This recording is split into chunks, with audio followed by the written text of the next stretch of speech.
Ooh. Welcome, audiences. Now, here for the first time, we're reading from Disney's Scary Storybook Collection.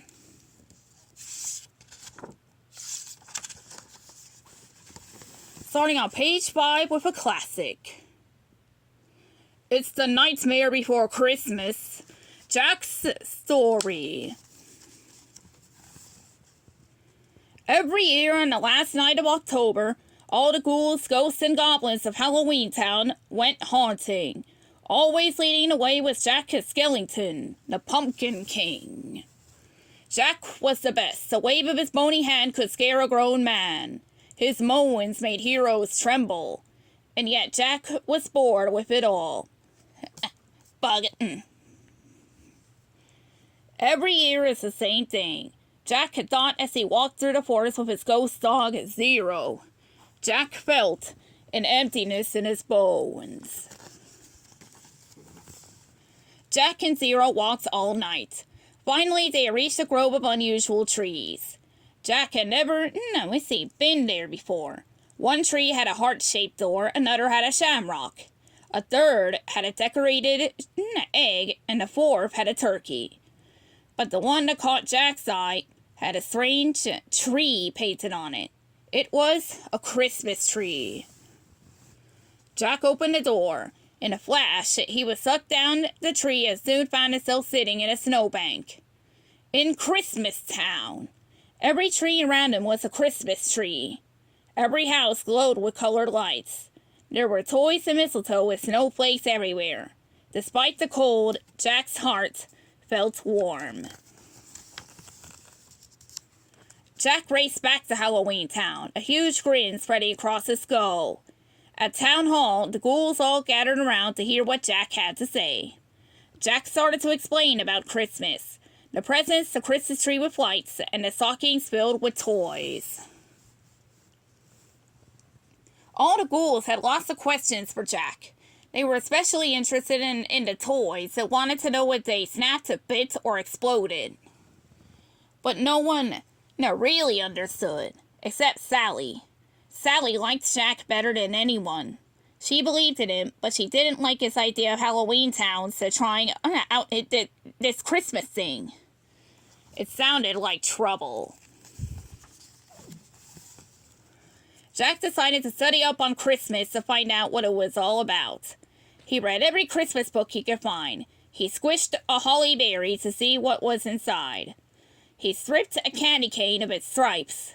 He even pulled the stuffing from a teddy bear and crushed a Christmas ball. But still, he didn't know what it all meant. Jack stayed in his tower for days. He finally came out when he realized that there was no reason why he couldn't handle Christmas. In fact, he thought he could make it even better. Jack gave everyone a job. The vampires made toys.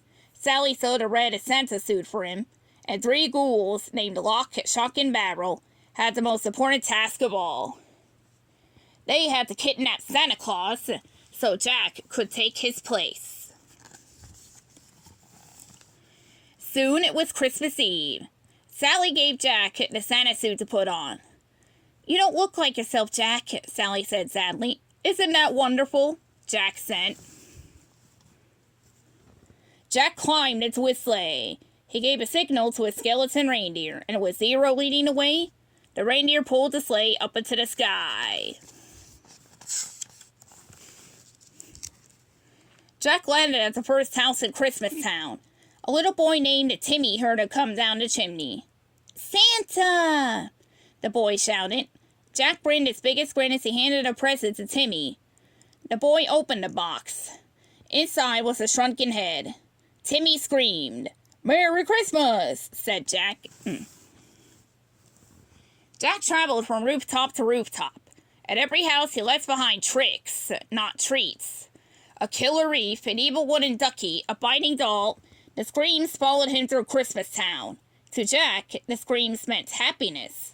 He didn't know any better because that's what they meant in Halloween Town. But the people of Christmas Town weren't happy. They called the police. The police called the army, and the army launched its missiles into the sky to shoot down a mysterious skeleton in the sleigh. "Santa, come back and save Christmas!" cried the townspeople. They had no idea that Santa was in no position to do that.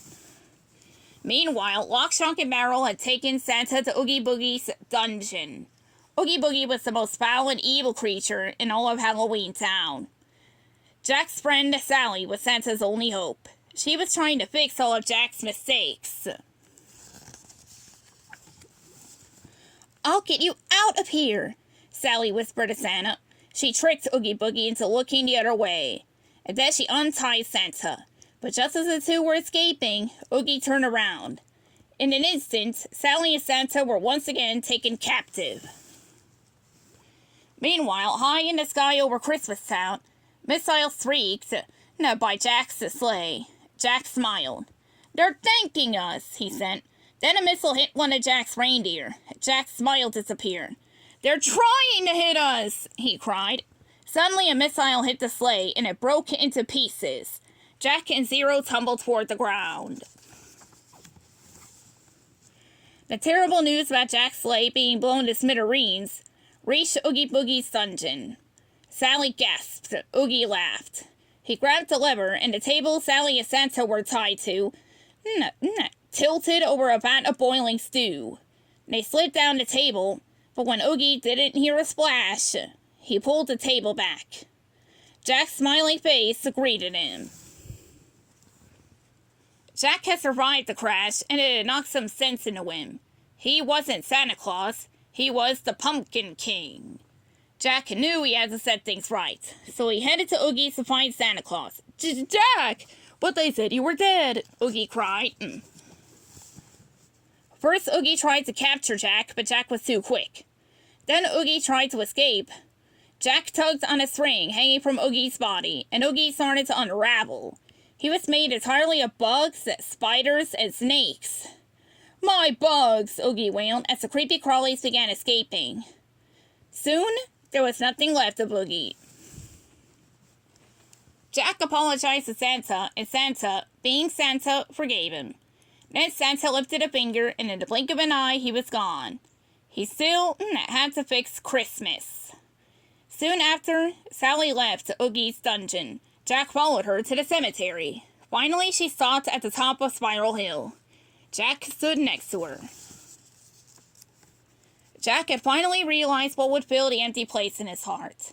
It was Sally, his dearest friend. Sally held her hand out to Jack.